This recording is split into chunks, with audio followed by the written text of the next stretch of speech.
Hi, this is Kelly. And this is Sue. Welcome to Front Porch AF for friends and neighbors. Gather to have a drink and a laugh and figure out how to solve all the problems of the world. Cheers, y'all. Cheers, y'all. How's it going? Well, it's going mirror image, folks. That's right. I am in Kelly's spot, and Kelly is in the spot I normally am, because we just need to mix it up. Well, I mean, originally I was always in this spot. Well, that's right. Originally. Yeah. We're back So now we're back to the OG. OG. This is the OG. That's and I right. like the way the table is now, too. Me too. Oh, I really like this. Thanks to our engineer, Mark, for Mark. doing this. Okay. What are we doing today? We're drinking. Obviously. And we're talking about the housing market today. Buying, selling your home with our guest and my dear friend, Rachel Owen. So stay tuned. This is going to be really good. Yeah, looking forward to it. What are you drinking?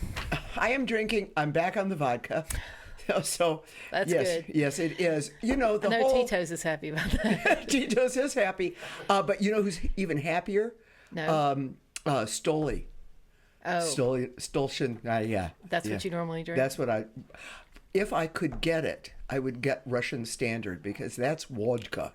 That is, I mean, that, from potatoes, right? It is from potatoes. So is Stoli, but boy, there's a punch to Russian Standard. I think it's probably good that you are on the Tito's or whatever it is you're drinking today. And what are you with? Okay, yes, we know. It's a Miller Lite. It's a Miller Lite, but it's Pride Month, so this is my OG Huggy from Stacy in Tacoma that she hand knitted. I'll use this one a lot, but I'm not sure if we're going to get another, video before the end of Pride Month. So I wanted to. Oh no, we're gonna get another video. Well, anyway, this beer Huggy had to make an appearance for this. And every month is Pride Month, but June. Is this extra special exponential Pride Month? Right, and she did a beautiful job with all those colors. This is the best. Let's see.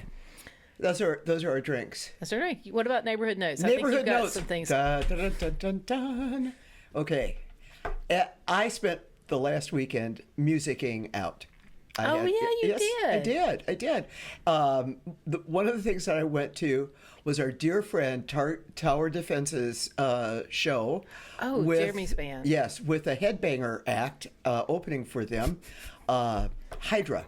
At the 5 spot? At the 5 spot. Headbanger? Headbangers, that's right. God. Well, I don't know. They were just really, really loud and very rock and roll. I thought metal? Whatever. Okay.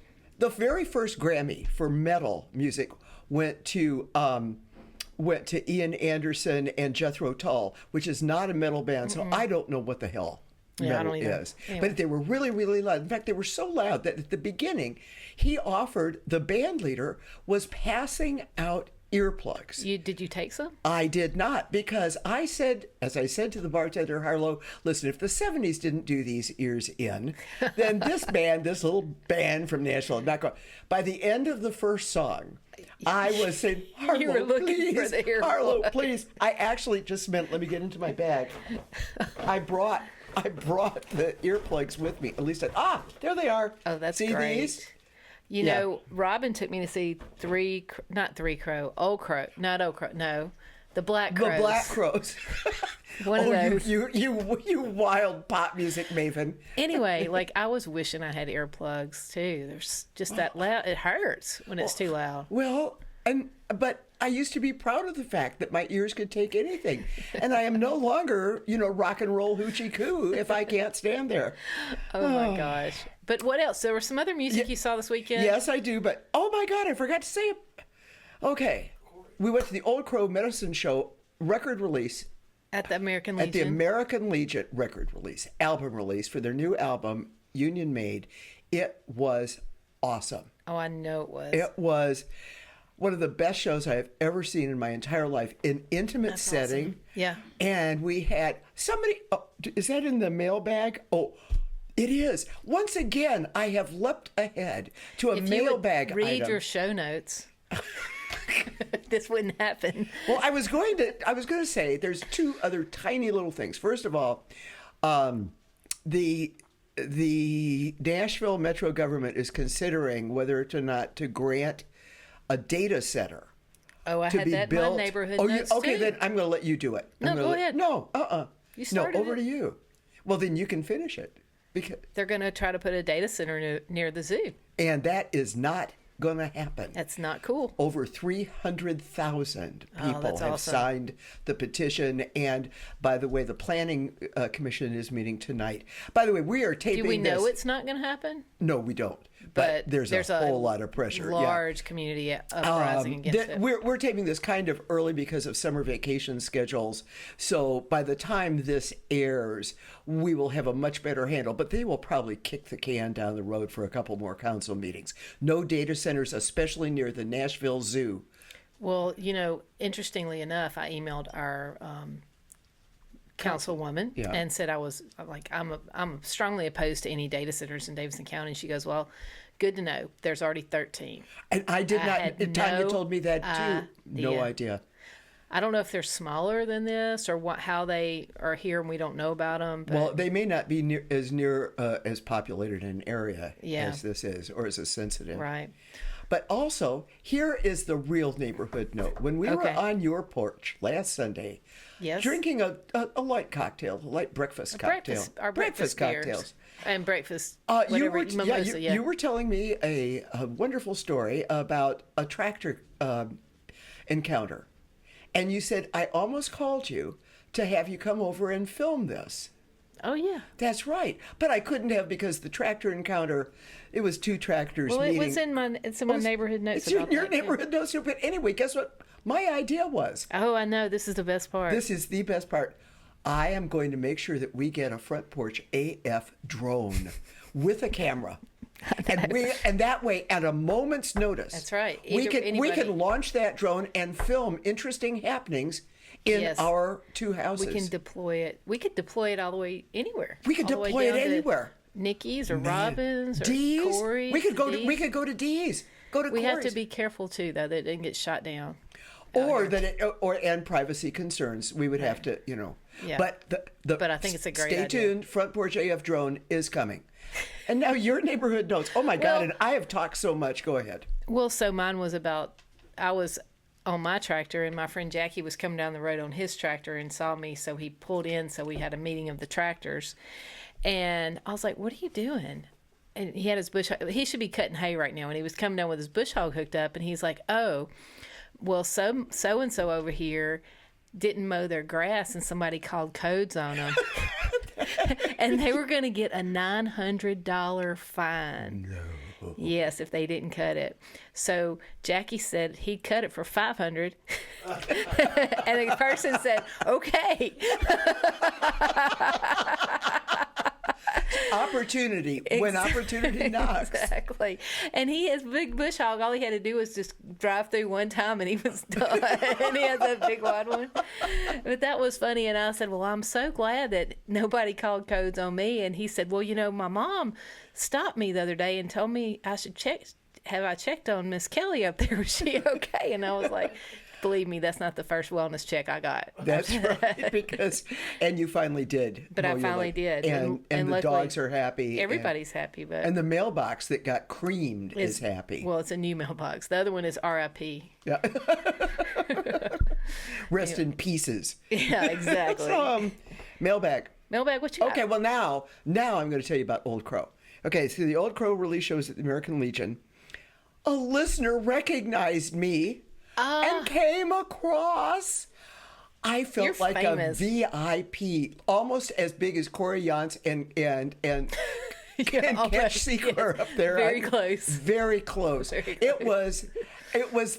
My little heart went ba-boom, ba-boom, ba-boom. Awesome. So thank you, Carol. Thank you for coming over. Thanks, Carol, for the VIP experience. That's awesome. You are a VIP, Sue. Let's see. Let me take a look at the. Oh my Lord, we have rambled on. Lord have mercy. Oh Lord. Okay. All right. Now I'm going to be able to introduce our guest. All right, let's do it. All right. This is going to take me 1 minute and 10 seconds, Rachel. So just amble over whenever it feels good. We're here to talk about real estate, but as so often happens in Nashville, we'll get there through music first. About 20 years ago, my friend Double D, hey Deborah, introduced me to Nashville singer-songwriter Rachel Owen, who has been called the Mae West of rock and roll. I love that. And I've been a fan ever since. Rachel hails from Walton, Kentucky, and has lived in Nashville since 1994. But while Rachel was busy being bad, that's the title of one of her songs, she also has built a business helping home buyers and sellers navigate the insane Nashville market. Rachel has been a licensed agent for more than 10 years, currently working with the 55-plus Parkhaven community in Hermitage for HND Homes. By the way, our good friends Mike and Diana have a home there, and they absolutely love it. Rachel loves working with first-time buyers. By the way, I actually have to pity the poor agent who sold me my first house back in 1977. I'm sure he had to retire after that. Were you in pain? Oh, God. I'm sorry. I get never mind. Rachel is part of the LGBTQ plus community. She believes, as we do, that inclusivity matters, and she respects all the families that she deals with. We will share links to her insights in today's real estate.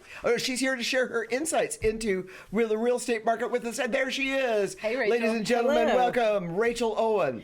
Thank you. Thank you for so coming. much. Oh, this is Thanks for wonderful. being here. I just came in. I had a relaxing massage today, and I thought I would come and replenish my toxins. Very good. That's how So- that's how we roll. All right. Yes, thanks for having me. My first question is, and believe me, as you know with this show, it can veer off wildly. How did you move from music into real estate, and how different, or maybe not, are the two career paths? Oh, well, the similarity would be marketing yourself and needing to kind of drum up those gigs, right? So, but I really didn't move directly from doing music all the time. I always had a job, and at some point I had what I like to call my corporate drone job. And it was kind of a melding of data analysis and finance. So, I worked with a lot of contracts and things like that. And one day I was having dinner with my wife, and I said, I really feel like I need to maybe leave this job and go do something else. Well, the next day I got laid off. Oh, wow. And so it kind of pushed me out of the nest, and my boss, who was a friend of mine, kind of teared up, and I said, "Do not cry for me," because Argentina. Yeah, Argentina. How'd you know that was her name? It's amazing. So he really did your homework. But so it took me a little while, but I had thought about real estate before, because Andrea, my wife, had mentioned it, that I might be good at that. So I called a great agent who I had worked with before in buying my first home. Her name's Julie Johnson. I still am friends and work with her today. And asked if maybe I could come on board with her. And she said, sure. So that's how it all awesome. started, yeah. So that was 10 years ago? That was after the housing market bubble? Yes, that was after the tough years. Yeah. I got past that. And then I kind of was in a balanced market for a little while until it totally blew crazy, up. And right? yeah, and then it was about competition and The Nashville market, if you are not in the Nashville area and are listening to this, the Nashville market, we became an it city a number of years ago, and nobody can afford to live here now, except Right. for the people who are moving here. But And I anyway, think across the country during COVID, it was really competitive because the rates were low. Rates were low. And the housing market, I think the prices at that time hadn't really skyrocketed, had they? Or they were starting because it was so competitive, that's a lot of what pushed it up at the time. What pushed up our values. Well, that? when somebody is out to buy or sell a house, what are the biggest misconceptions they have about the housing market or the process of buying that house? The biggest misconceptions that they have, I would say a lot of homeowners that maybe just bought their house a couple of years ago might want to put it on the market, and they think they're going to make a whole lot more money. Well, especially at this point, they're not, because they probably bought at the height of the market, and it's not as easy to sell right now. And so that would probably be a big misconception. What about when I want to go out and buy a house? what fantasies should I get rid of? Well, it's funny. I think one of the biggest surprises, and this is on the top of my mind because I've been told this about 3 times in a row with buyers I've worked with. Mm-hmm. They can't believe how fast the process goes. So I tried to warn them. Well, no, it's not really. Because people will call me and they'll say, our lease ends in 4 months, and so we want to start looking now. And I'll tell them, look at your lease and see how much it costs to buy out that lease. Because if we start looking now, you should be prepared to find something you like, just because, I like that you're starting early, but you might actually find something you like. And if you buy it, or if you make an offer, you better be prepared to go through with it. That's right. It's probably about a 30-day process, right? From it is. Once an offer is accepted, it's usually going to close typically within 30 to 45 days. Yep. Well, how does one go about listing a house for sale? I mean, people talk about going and buying a house, but for every buyer, there's got to be a seller. Mm-hmm. What do we do if we want to list our house for sale? Well, first you want to call me. Okay. There we go. And her numbers and her contact information will be on the web. That's Rachel Owen. That's right. So, and first what we'll do is kind of get a range of what your house might be worth. So usually before I even come and look at, if somebody calls and says, hey, Rachel, I might want to sell my house, I'll come over to the house. And before I get there, I'll look at similar houses in size. And if I have an idea of what the finishes are like, I'll kind of find out what's sold in the area in the recent time frame and how much is it sold for, and look at that. And then I'll come and see the house, and I might say, oh, it's worth a lot less than I thought. Or I might say, oh, it's worth more than I thought. How big of a problem is that when you got, I know that you've probably been in that situation where somebody's like, oh, I think my house is $850,000. And you're like, you're $450,000. Yeah, I mean, you just have to be ready to explain and just be really honest with somebody. Hey, you've got, the house that sold down the street that you were counting on it was just renovated, and it had really beautiful new countertops, quartz countertops, and your house hasn't been renovated since 1970, and you have Formica countertops, and it's just hello that kind of thing. Okay, well, listen, how spotless then does my house have to be to show it? Okay, so I would always tell people clean as much as you possibly can, and I get people to concentrate on your vents and that kind of stuff. All the stuff that captures all the lint and stuff. You want to concentrate on that, and your baseboards, and stuff clean you normally all the don't stuff. Think about. Yes, exactly. Stuff I never. That's why I bring it up. So, and a lot of people, sometimes you might want to hire somebody to come, and you want to declutter. If you're a collector of things, you'd want to declutter. And one thing people don't think about is depersonalizing your house. Do you do a lot of staging? I do staging sometimes, but if somebody's living in the house while they're selling, there are stagers that'll come in and kind of help work with your furniture. But usually, to me, not always worth it, because you still have to live in your house, right? Yeah. You don't want to be inconvenienced for maybe 90 days while your house is on the market or something. But you do want to depersonalize. Usually you take all the pictures off the refrigerator, or in Sue's case, remove that Victorian sex toy room. You might want to take that down. I'm glad you mentioned that. Mark, make a note. What that is. Make a note of that. You might want to do that. Can we go look at that later? Oh, we sure can. Yeah. Or if you have, a room full of crucifixes or something, something that not everybody would walk into the house and go, oh, I could see myself living here.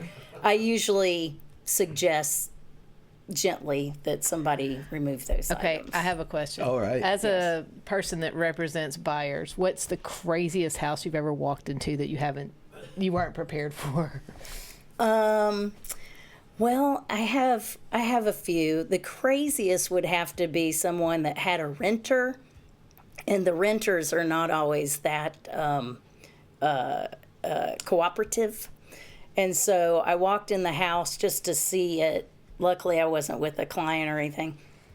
But I walked in, and there was a handgun in the bathroom. Oh, just lying there, a handgun.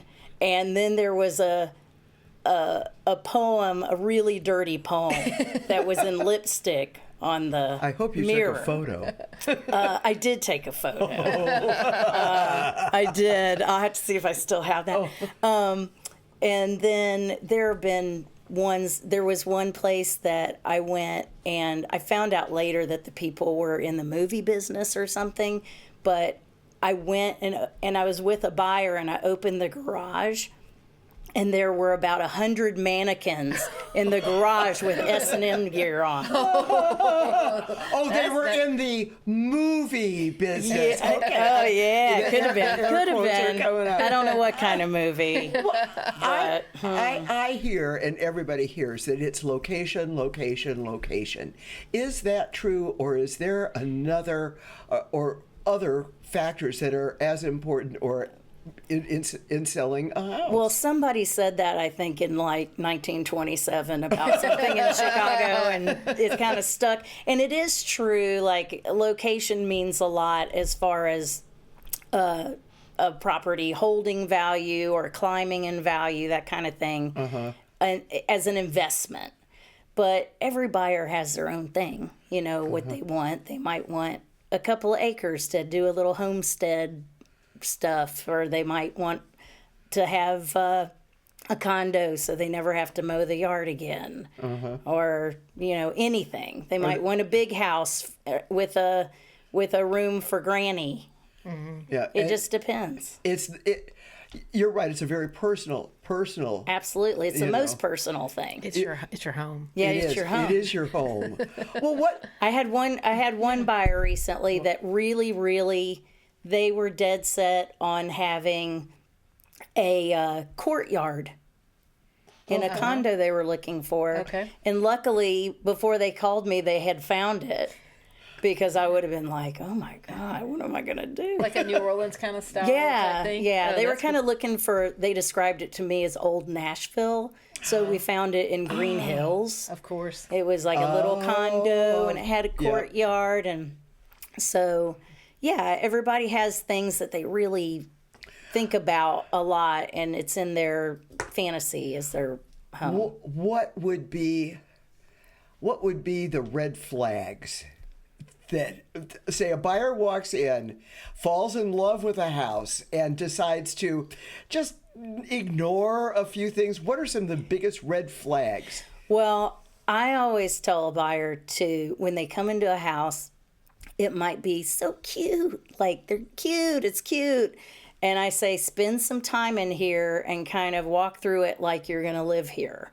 Because, for example, the other day I was in a house with a buyer, and I discovered that the island was so close to the oven that pulled out that you couldn't get behind the oven. Like, you'd have to stand on the side to pull anything out of the oven. Oh, okay. That kind of thing. Like, how functional is it? Yeah. There sometimes, especially with flippers, they don't necessarily do it on purpose, but they'll have cabinets that can't open, or drawers that can't open.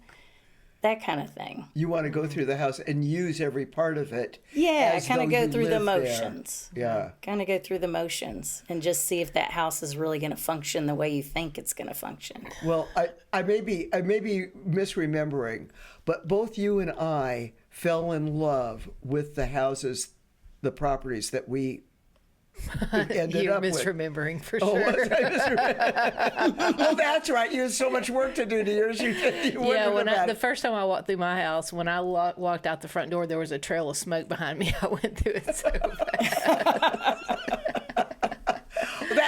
That was it. I totally misremembered that. But in my case, I did. I walked in the back door, and by the time I had gone through the porch and opened the door, I knew that this was it. And nothing was going to talk me out of it. Houses have vibes. They do. They definitely do. They do.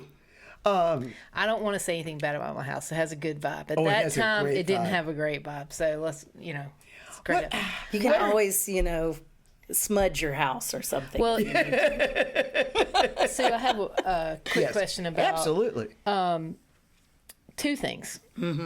Home inspections and home warranties. Maybe we just go with home warranties. I think you can't get around a home inspection. Most people can't. I mean, but home warranties. What about them? I mean, people get them. What do you think about them?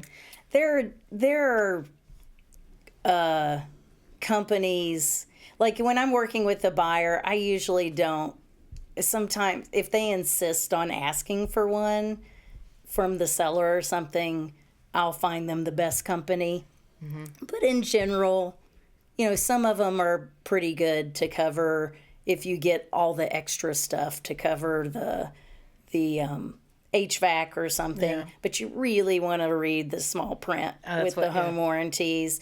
Normally, if I'm trying to make a really good offer to a seller for a buyer, I tell them, hey, if you're going to ask for that, that's going to be about $800 out of their pocket. You might as well just ask for $800, like just off your closing costs or something, and then do with it what you will, buy your own thing. Speaking of expenses, what are some expenses that people don't think about when they're buying a house? Oh gosh, well, a lot if they're a first-time buyer. Try to prepare people, of course. Yes, But I think a lot of people, they save for a long time, and they know that maybe from talking to a lender or something that they have to come up with, you have to come up probably the lowest 3.5% to 5% down, like a down payment. They know about the down payment, but they don't understand that also they're going to have to pay about 2 to 3% in closing cost as well. So at the closing table, you'll have escrow accounts that they'll charge you for that go towards taxes. You'll have to pay county and city taxes to go just to have them file your deed, and you'll have to pay attorney's fees, and all these add up at the closing table as well. Well, do you have a favorite pen that you like to take to closing? A favorite pen? I do not. Do you have one for me? Yeah, I do. Actually, I'm going to give you one. Not this one. I have one that's new, but these are the best. They're gel. And you I do like a good gel pen. There's nothing like a good gel pen. If you have to sign your name at least 50 times. Yeah. I usually depend on my good attorneys and title companies to provide good pens at the time. Darn too. But I would love a pen. Thank you. So let's see if we can get from you, in a housing market that is, now here in Nashville, it is really, really, really expensive. Other communities maybe not. How far outside of the Nashville circle does it stay expensive? Oh gosh, really, as long as it depends on what expensive is. If somebody calls me and they say, hey, I want a house with a yard for $300,000, if they're looking in Davidson County, I'm worried about it. Yeah. If you might want to go out to surrounding counties, Cheatham or something. Yeah. So it's a tough one. What do you do? How can a buyer know, or I guess this goes for a seller too, that they have made the right, not the cheapest, but it's a good deal? A seller or a buyer? Yeah, both. Either one. Yeah, either one. Well, the market dictates that. A house is only worth what somebody's willing to pay. So if your house has been, I will say one thing I wanted to mention is now, it used to be, your house sells in 2 days. There's only really tiny pockets now that are doing that and getting multiple offers. If you sell now, your house is probably going to be on the market, unless you're lucky. It could be 30 days. It could be 60 or even 90 days, depending on where your house is and what price point it's at. But if you've been sitting on the market for a while and your one offer comes along and it's, it might be way lower than what you had it listed for, but you at least want to try to work with that offer and counter, what we call countering, is give that buyer, and at least try to work with that buyer, because likely your first offer is usually your best offer if you've been waiting long. If you've been waiting, and if you can get that offer to come up a little, then then you've got a good deal, and that other person has a good deal too. Right. So Rachel, how do you help people get through that? Like, I've been through the process a few times, and you can start to take that real personal when you're doing the counter offer stuff. Oh yeah. How do you navigate that with your buyer or your seller? Especially, I think from the seller side, you can start to take because you love your house. Because you love your house, you're like, you love your house. It's your baby, and what do you mean my house isn't worth XYZ?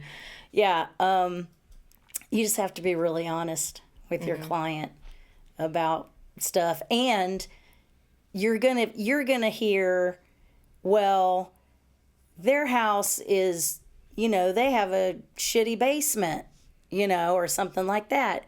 You're gonna turn around and say, the basement needs a little bit of work.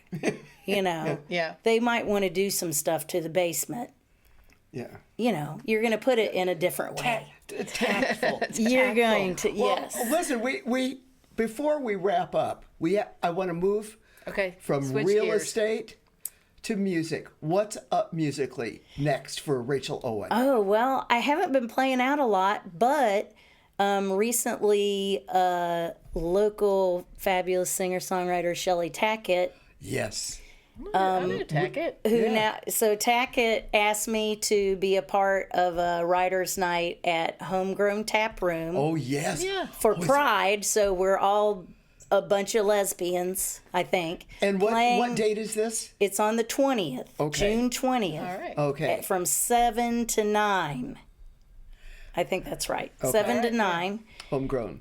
Got it. And so I think there's probably going to be 6 of us playing over the course of a couple hours. That's awesome. Yeah. So come out to that. On like a kind of regular basis. So she's been doing a regular night. Will you stick around and do a bonus song for us after? I will. All right. I will. Stay tuned. Afterwards, we will make a special bonus video and audio so excited to put up on the web. Rachel Owen, Thank you I love you so much. And that Victorian sex toy awaits. I don't even. I might. I might not even want to see it. Deborah, this one's for you. Lord, always. I have a lot of questions about Double D as well.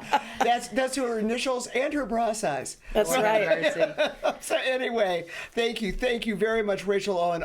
Thanks, Rachel. Tips and links to all sorts of resources will be on the web.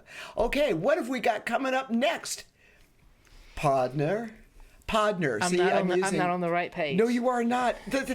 It's upcoming shows. Right. We have what are they? The next up is the next one is yours. Yes, it's Bree Clark, who is a death doula, and she will be talking with us about planning for how to die. Yeah, with a bunch of X's across your eyes. Anyway, and then the next one's yours. Well, I don't know if she's going to be next or not, but hopefully soon. Nancy Van Reese. We'll talk about women's basketball in Nashville. So that's coming. Fun. Yeah, that's going to be really Pro Ball is coming to Nashville. Yeah. All right, so let's gather our drinks. All right, here we go. Okay. Oh, website. Okay, so frontporchaf.com. You can find us on all the socials, especially the internet, www.frontporchaf.com.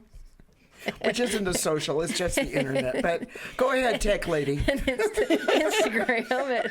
And the World Wide Web. It is. https://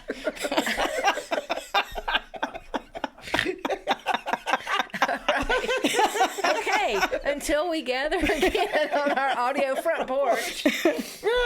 Grab a drink. and try to solve all the problems of the world. Cheers, y'all.